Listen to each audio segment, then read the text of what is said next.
ജോലിയുടെ കാര്യം ഇത് എങ്ങനെ ഇത്രയും ടൈം 14 മണിക്കൂർ ഓഫീസിൽ പോയി കഴിഞ്ഞിട്ട് ബാക്കിയുള്ള സമയത്തിൽ ഉറക്കം ഭക്ഷണം കുട്ടികളുടെ കാര്യങ്ങളൊക്കെ എങ്ങനെ അതെല്ലാം അതാ പറഞ്ഞത്. അത് ഈ നമ്മുടെ ഒരു എനർജി എന്ന് പറയുന്നത് നമ്മൾ ഈ സ്റ്റോർ ചെയ്ത് വെക്കുമല്ലോ. അതാ ഞാൻ പറഞ്ഞു എക്കോസിസ്റ്റത്തിലുള്ള എനർജി എടുത്തു വെച്ചിട്ട്, അതായത് നമ്മളെ സപ്പോർട്ട് ചെയ്യുന്ന, ഇപ്പോൾ നമ്മളെ മെന്റർ ചെയ്യുന്ന ആളുകളുണ്ട്. അപ്പോൾ അങ്ങനെയുള്ള പല പല സ്ഥലങ്ങളിൽ നമുക്ക് ഇപ്പോൾ ഒരു പോസിറ്റീവ് ഇത് കിട്ടും. ആ ഒരു പോസിറ്റീവ് ഓറ എന്നതിൽ ഞാൻ വിശ്വസിക്കുന്ന ആളാണ്. അപ്പോൾ ആ ഒരു പോസിറ്റിവിറ്റി ആയിരിക്കാം ഒരു പക്ഷേ ഇത്രയും ഒരു എനർജി തരുന്നത്. അപ്പോൾ ഓഫീസിലായാലും ഓഫീസിലെ കാര്യം കഴിഞ്ഞു കഴിഞ്ഞാൽ അതോടെ കഴിഞ്ഞു. പിന്നെ നേരെ വീട്ടിലേക്കാണ്. വീട്ടിൽ ചെന്ന് കഴിയുമ്പോഴത്തേക്ക് ആ ഒരു ദിവസത്തെ, അപ്പോൾ ഈ വൈകി ഇറങ്ങാനൊക്കെ വൈകുമ്പോഴേക്കും ഞാൻ നികേഷ് സാറോട് പറയണം, സാർ ചെന്നിട്ട് വേണം പാത്രം കഴുകാൻ. അപ്പോൾ കുട്ടികൾ ഉച്ചയ്ക്ക് വന്നിട്ട് സ്കൂളിൽ നിന്ന് വന്നിട്ട് കഴിച്ചതിന്റെ അടക്കം ഇങ്ങനെ ഉണ്ടാവുമല്ലോ, അപ്പോൾ ചെന്നിട്ട് വേണം സാർ പാത്രം കഴുകാൻ എന്നൊക്കെ അങ്ങനെയൊക്കെ ഞങ്ങൾ തമാശയായിട്ട് അങ്ങനെ പറയാറൊക്കെ ഉണ്ട്. അപ്പോൾ ഒരു വീടെന്ന് പറഞ്ഞു കഴിഞ്ഞാൽ ഒരു വീട്ടിൽ ഒരു സ്ത്രീക്ക് വേണമെന്നുണ്ടെങ്കിൽ എല്ലാ കാര്യവും മാനേജ് ചെയ്ത് പോകാൻ പറ്റും. ഒരു നമ്മൾ എടുക്കുന്ന നമ്മുടെ ഒരു എഫേർട്ട് എന്ന് പറയുന്നത് എങ്ങനെയായിരിക്കും എന്നുള്ള. പിന്നെ കുറേ കാര്യങ്ങളൊക്കെ, അപ്പോൾ എല്ലാ കാര്യവും പെർഫെക്റ്റ് ആയിട്ട് ചെയ്ത് ഇങ്ങനെ പോകുന്നു എന്നല്ല. ഞാൻ വീട്ടിൽ തുണിയൊക്കെ കൂട്ടിയിടും, അതിന് സമയം കിട്ടുമ്പോൾ മടക്കും. അല്ലാതെ ദിവസവും എല്ലാം എടുത്ത് കറക്റ്റ് തേച്ച് മിനിക്ക് വെച്ചിട്ടൊന്നും അല്ല വരുന്നത്. എന്നാലും ചെയ്യാൻ പറ്റുന്നതിന്റെ മാക്സിമം ചെയ്യുക എന്നുള്ള. പിന്നെ എൻ്റെ കുട്ടികൾ, എൻ്റെ 2 മക്കളും അവര് എൻ്റെ ഈ ഒരു ജോലി എന്താണെന്ന് മനസ്സിലാക്കി വളർന്നു വന്നവരാണ്. ഹസ്ബൻഡും എന്താണ് എൻ്റെ ജോലി എന്ന് മനസ്സിലാക്കി എന്നെ വിവാഹം കഴിച്ച ആളാണ്.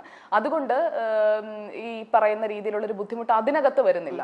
എന്നാലും ചില ഹിക്കപ്സ് ഒക്കെ ഉണ്ടാവും കേട്ടോ, മനുഷ്യരല്ലേ. അപ്പോൾ എല്ലാം ചെയ്ത് തീർക്കാൻ പറ്റിയില്ലെങ്കിൽ ഇതെന്താ നീ ഇതൊന്നും ശ്രദ്ധിക്കാത്തതൊക്കെ ചോദിക്കും എന്നോട്. അപ്പോൾ അങ്ങനെയൊക്കെ ചോദിക്കാത്ത സൽഗുണ സമ്പന്നനെന്ന് പറഞ്ഞ് ഞാൻ ടാഗൊന്നും കൊടുക്കില്ല. ചോദ്യങ്ങൾ വരും, പക്ഷേ ചോദ്യങ്ങളെ നേരിടാൻ എന്ന് സുജയ്ക്കറിയാലോ നിലപാട്. അപ്പോൾ അങ്ങനെ ചോദ്യങ്ങളൊക്കെ വരും. അപ്പോൾ മാത്രമല്ല ഇവിടെ എല്ലാ ആഴ്ചയും ഞാനപ്പോൾ ആലോചിക്കുന്നത്, ഞാൻ പറഞ്ഞില്ല ഇതൊരു നെഗറ്റീവാണ്, അതായത് എനിക്ക് എല്ലാം ഓടിയെത്താൻ പറ്റുന്നില്ല എന്നുള്ളത് എൻ്റെ ഒരു നെഗറ്റീവ്. പക്ഷെ ഞാൻ അതിനകത്ത് പോസിറ്റീവ് കാണുന്നത്, എല്ലാ ആഴ്ചയും ആ ആഴ്ചയിലെ മുഴുവൻ ജോലിയും ചെയ്ത് തിരുവനന്തപുരത്ത് ഞങ്ങൾക്കൊരു വീടുണ്ട്. ആ വീട് മുഴുവൻ ഒറ്റയ്ക്ക് നോക്കുന്നത് ഈ പാവം ഹസ്ബൻഡാണ്. പാവം എന്നൊന്നും പറയണ്ട, മാറ്റിയേക്കാം, ഹസ്ബൻഡാണ്. അപ്പോൾ അവിടെ കാണിക്കുന്ന നമ്മൾ ആ ഒരു പാർട്ട് കൂടി കണ്ടുപോകണമല്ലോ. അപ്പോൾ ഒരു സ്ത്രീ ഇത്രയും ചെയ്യുന്നു എന്ന് പറഞ്ഞ് എന്നെ അങ്ങ് വലുതാക്കരുത്. അതിനേക്കാളും പണി അവിടെ എടുക്കുന്ന മറ്റൊരാളുണ്ട്. അപ്പോൾ ഈ ഫീമെയിൽ മെയിൽ നമ്മൾ എപ്പോഴും പറയുമ്പോഴേക്കും നമ്മൾ കരുതുന്ന സ്ത്രീകൾക്ക് മാത്രമേ ഇതൊക്കെ ചെയ്യാൻ പറ്റുന്നതാണ്. പക്ഷേ എൻ്റെ ഹസ്ബൻഡ് വീട്ടിൽ ബ്രേക്ക്ഫാസ്റ്റ് ഉണ്ടാക്കി അത് കഴിച്ച് ഓഫീസിലേക്ക് പോകുന്നു, അത് തിരിച്ചു വരുന്നു, തിരിച്ചു വന്നിട്ട് ആ വീട് മാനേജ് ചെയ്യുന്നു. അപ്പം ആ വീട്ടിൽ ഞങ്ങളില്ല, ഞാനും മക്കളും ഇല്ല. അപ്പോൾ ആ വീട് മാനേജ് ചെയ്യുന്നു ഹസ്ബൻഡ് ഒറ്റയ്ക്ക്.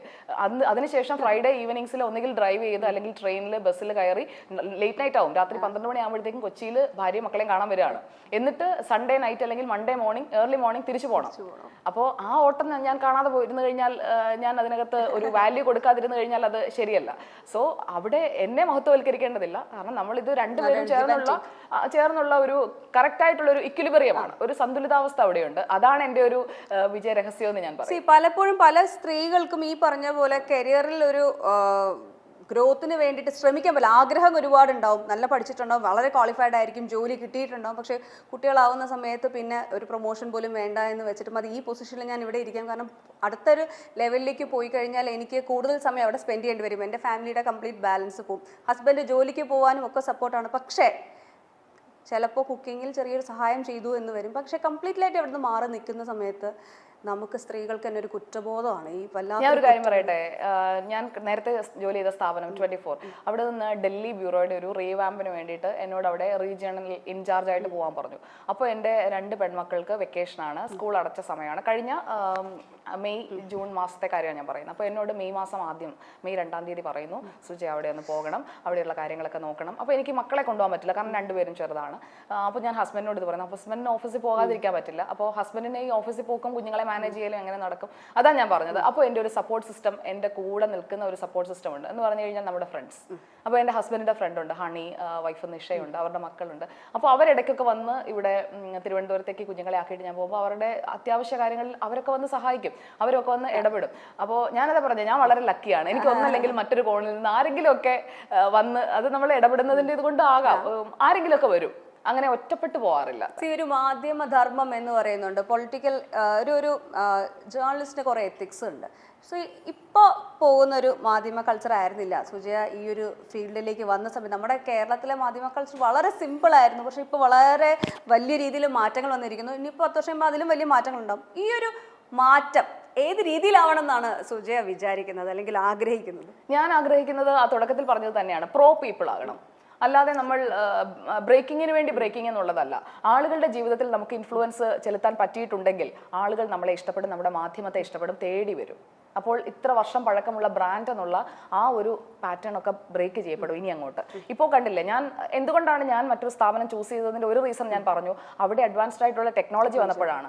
അപ്പോൾ അങ്ങനെയുള്ള ഇന്നോവേഷൻസിലേക്ക് നമ്മൾ പോകണം. അതുപോലെ തന്നെ നമ്മുടെ സ്ക്രീൻ വൈബ്രൻസി എന്ന് പറയുന്നത് ഞാൻ 2007 ദൂരദർശനിൽ അവതരിപ്പിച്ചപ്പോഴത്തെ സ്ക്രീൻ വൈബ്രൻസി അല്ല ഇന്ന് ഞാൻ 2023 റിപ്പോർട്ടിലിരിക്കും. വളരെ വ്യക്തിപരമായി എനിക്കും അതോടൊപ്പം തന്നെ സാങ്കേതിക സംവിധാനങ്ങൾക്കും വെർച്വൽ പ്രൊഡക്ഷന്റെ കാലമാണിത്.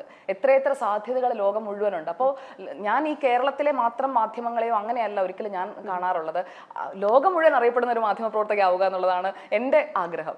അതിനുവേണ്ടി നമ്മുടെ കേരളത്തിലിരുന്ന് നമുക്ക് എന്ത് ചെയ്യാൻ പറ്റും, എങ്ങനെ നമുക്കൊരു ഡിഫറെൻ്റ് ആയിട്ടുള്ള ഒരു പാറ്റേൺ സെറ്റ് ചെയ്യാൻ പറ്റും, അതാണ് ഞാൻ ആലോചിക്കുന്നത്. നമ്മൾ ആ ഒരു ഒഴുക്കിനൊപ്പം നീന്തി പോവുക എന്ന് പറഞ്ഞാൽ എളുപ്പമാണ്. അങ്ങനെ നീന്താതെ കുറച്ചൊന്ന് മാറി കുറച്ചൊന്ന് മല്ലിട്ട് നിന്ന് നോക്കിക്കഴിഞ്ഞാൽ നമുക്കൊരു മാറ്റം കൊണ്ടുവരാൻ പറ്റും. അപ്പൊ അത് പറ്റണം എന്നുള്ളതാണ്. അത് മാധ്യമങ്ങൾക്ക് പറ്റുകയാണെങ്കിൽ, അതിപ്പോ ഞാൻ ജോലി ചെയ്യുന്ന സ്ഥാപനം മാത്രമല്ല, എല്ലാ സ്ഥാപനങ്ങൾക്കും അങ്ങനെ പ്രോ പീപ്പിൾ ആയിട്ടുള്ള ഒരു സ്റ്റാൻഡ് എടുക്കാൻ പറ്റിയാൽ, സർക്കാർ ചെയ്യുന്നത് തെറ്റാണെങ്കിൽ തെറ്റാണെന്ന് തുറന്നു പറയാൻ, എന്നിട്ട് ഇവിടെ ആളുകൾക്ക് വേണ്ടത് എന്താണോ ആ വിഷയത്തിൽ ഇടപെടാനായിട്ടുള്ള ഒരു തുടക്കം നമ്മൾ ഇട്ട് കൊടുക്കുക. നമുക്ക് എല്ലാം എടുത്ത് മാറ്റാൻ പറ്റില്ല, കാരണം നമ്മളൊരു പവർഫുൾ സംവിധാനം ഒന്നും അല്ലല്ലോ, ജുഡീഷ്യറി അല്ല, അല്ലെങ്കിൽ ഗവൺമെന്റിന്റെ ഭാഗമോ ഒന്നുമല്ല. പക്ഷെ നമുക്ക് അവരെ കൊണ്ട് ചെയ്യിക്കാൻ പറ്റണം. അപ്പോൾ ഈ 4ാം തൂണ് എന്ന് പറയുന്നതിനും ചിലതൊക്കെ ചെയ്യാനുണ്ട്. അത് വേണ്ട രീതി ചെയ്യുന്നുണ്ടോ? ഒരുപാട് കാര്യങ്ങൾ ജനങ്ങൾക്ക് വേണ്ടി ചെയ്യാനുണ്ട്. കാരണം ജനങ്ങൾ പ്രതീക്ഷയോടെ നോക്കുന്നത് ഈ മാധ്യമത്തിലേക്കാണ്. അവർ ഒരു നിയമ സംവിധാനത്തിന് പിന്നാലെ പോകുമ്പോൾ ഉണ്ടാകുന്ന കാലതാമസം, അത് പുറത്തറിയണമെങ്കിൽ മാധ്യമം വേണം. സർക്കാരിനെ സമീപിക്കുമ്പോൾ അവിടെ കാര്യം നടന്നില്ലെങ്കിൽ അത് പുറത്തറിയണമെങ്കിൽ മാധ്യമം വേണം. അങ്ങനെ എത്ര ഉത്തരവാദിത്തമുള്ള ഒരു ജോലിയാണ് നമ്മൾ ചെയ്യുന്നത് നമ്മൾ മനസ്സിലാക്കണം എന്നുള്ളതാണ് എനിക്ക് തോന്നുന്നത്. അപ്പൊ അങ്ങനെയുള്ള പ്രോ പീപ്പിൾ ആയിട്ടുള്ള ഒരു കാലം വരണം. കുറച്ച് സിമ്പിൾ ആയിട്ടുള്ള കുറച്ച് കാര്യങ്ങൾ. കാരണം ഒരു ജേർണലിസ്റ്റ് ആദ്യം സുജയെ കാണുമ്പോൾ, അല്ലെങ്കിൽ വാർത്താവതരണം, അല്ലെങ്കിൽ എന്തെങ്കിലും ഒരു പരിപാടി കാണുമ്പോൾ ഇത്രയും അഹങ്കാരിയായ ഒരു അവതാരകയോ എങ്ങനെയാണ് ഇവർ സംസാരിക്കുന്നത്, മറ്റുള്ളവർക്ക് ബഹുമാനത്തോടെ മറ്റുള്ളവരോട് സംസാരിച്ചുകൂടെ എന്നൊക്കെ പലർക്കും തോന്നാമായിരിക്കാം. എന്നാൽ സുജയ പാർവതി വളർന്നു വന്ന വഴികളൊക്കെ കഠിനമായിരുന്നു. ഈ പെൺകുട്ടി ഇപ്പോൾ ലോകമറിയുന്ന, അല്ലെങ്കിൽ നമ്മുടെ കേരളം, ഇന്ത്യ അറിയുന്ന ഒരു വാർത്താ ചാനലിലെ അവതാരക തന്നെയാണ് സുജയ പാർവതി. ഏതൊരു പാർട്ടിക്ക് അനുകൂലമായ നിലപാടെടുത്താലും തന്റെ നിലപാടിൽ ഉറച്ചു നിൽക്കാൻ സുജയ പാർവതിക്ക് അറിയാം. അച്ഛൻ വളർത്തിയ ഒരു പെൺകുട്ടിയാണ്, ഒരു മകളാണ് സുജയ എന്നതാണ് സത്യം. അച്ഛൻ ഇഷ്ടത്തിനൊക്കെ ആഹാരങ്ങളൊക്കെ ഉണ്ടാക്കി കൊടുത്ത് കൃഷിക്കാരനായ അച്ഛന്റെ ഒപ്പം ചാരെ തോളിൽ നടന്ന ഒരു സുന്ദരി മകൾ തന്നെയായിരുന്നു സുജയ പാർവതി. ആ സുജയാണ് ഇന്ന് ഈ നെറുകയിൽ നിൽക്കുന്നത്. ഒരുപാട് കഷ്ടപ്പാടും ബുദ്ധിമുട്ടും ഒക്കെ അറിഞ്ഞ് 5ാം വയസ്സിൽ അമ്മ നഷ്ടപ്പെട്ട ഒരു കുട്ടി കൂടിയാണ് സുജയ. ആ സുജയെ വളർത്തിക്കൊണ്ടുവന്നത് അച്ഛനാണ്. അച്ഛന്റെ സ്നേഹവും സംരക്ഷണയും ഒക്കെ അറിഞ്ഞ് ആ കരുതലിൽ വളർന്ന ഒരാളാണ് സുജയ പാർവതി.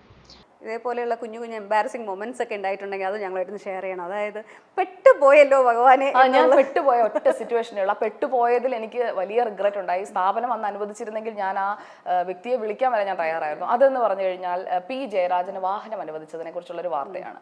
അപ്പോൾ എനിക്ക് PCR നിന്ന് കിട്ടിയ നിർദ്ദേശം, അതുപോലെ തന്നെ ടെക്സ്റ്റായിട്ട് നമ്മളെ പ്രോംപ്റ്റർ എന്ന് പറയും, ടെലിപ്രോംപ്റ്ററിൽ എനിക്ക് അടിച്ചു തന്ന ടെക്സ്റ്റ് എന്ന് പറയുന്നത് ബുള്ളറ്റ് പ്രൂഫ് കാർ വാങ്ങാൻ പണം അനുവദിച്ചു എന്നുള്ളതാണ്. അപ്പോൾ ഈ ബുള്ളറ്റ് പ്രൂഫ് കാറിന് ഇത്രയും തുകയേ ഉള്ളൂ, ഈ 35 ലക്ഷം 25 ലക്ഷം. അപ്പോൾ അതിന്റെ തുകയെക്കുറിച്ച് എനിക്ക് സംശയം വന്നു. അപ്പോൾ ഞാൻ തിരിച്ചു ചോദിക്കുകയാണ്. ഞാൻ ആ വാർത്ത കൊണ്ടുവന്ന ആളോട്, ആ ഡെസ്ക് ഹാൻഡിൽ ചെയ്യുന്ന ചീഫിനോട്, ദിലീപ് കുമാർ എന്ന് പറയുന്ന ആളായിരുന്നു ഡെസ്കിന്റെ ആ ചുമതലയുള്ള ആള്. അപ്പോൾ ഈ വാർത്ത വന്നത് അദ്ദേഹത്തിന്. അപ്പോൾ അദ്ദേഹം പറയുന്നു, ഞാൻ ഷോറൂമിൽ വിളിച്ച് അന്വേഷിച്ചതാണ്, അത് ബുള്ളറ്റ് പ്രൂഫ് തന്നെയാണ് എന്ന്. പക്ഷേ അത് ഞാൻ ആ കാര്യം പി ജയരാജൻ എന്ന വ്യക്തിയോട് ചോദിക്കുമ്പോൾ എൻ്റെ മനസ്സിൽ ഞാൻ കൺവിൻസ്ഡ് അല്ല. ഞാൻ ഇന്നത് തുറന്നു പറയുകയാണ്, ഞാൻ ഇതുവരെ ഈ കാര്യത്തിൽ പറഞ്ഞിട്ടില്ല, ഞാൻ കൺവിൻസ്ഡ് അല്ല. അതുകൊണ്ടാണ് ഞാൻ ആ വായിക്കുന്നതിന് മുമ്പ് തന്നെ ഇതിങ്ങനെ ശരിയാണോ, കാരണം ഈ സർക്കുലറിൽ പറയുന്നത് സുരക്ഷയുള്ള ഹൈ സെക്യൂരിറ്റി ഉള്ള വാഹനം എന്നേ പറയുന്നുള്ളൂ. അപ്പോൾ എനിക്ക് പറഞ്ഞു തരുന്നത് ഇത് ഹൈ സെക്യൂരിറ്റി എന്ന് പറയുന്നത് ദാറ്റ് മീൻസ് ബുള്ളറ്റ് പ്രൂഫ്, അല്ലാതെ ബുള്ളറ്റ് പ്രൂഫ് എന്ന് ഓർഡറിൽ ഇടാൻ പറ്റുമോ എന്നൊക്കെ എന്നോട് എൻ്റെ സീനിയർ പറയുകയാണ്. അപ്പോൾ അതിൽ ഞാൻ ഒട്ടും കൺവിൻസ്ഡ് ആയിരുന്നില്ല. ആ കൺവിൻസ്ഡ് അല്ലാത്ത കാര്യം എനിക്ക് ചോദിക്കേണ്ടി വന്നു. അതിലെനിക്ക് ഖേദമുണ്ട്. കാരണം ആ പി ജയരാജന് ബുള്ളറ്റ് പ്രൂഫ് കാർ അനുവദിച്ചു എന്നൊക്കെ പറയുമ്പോഴേക്കും അത്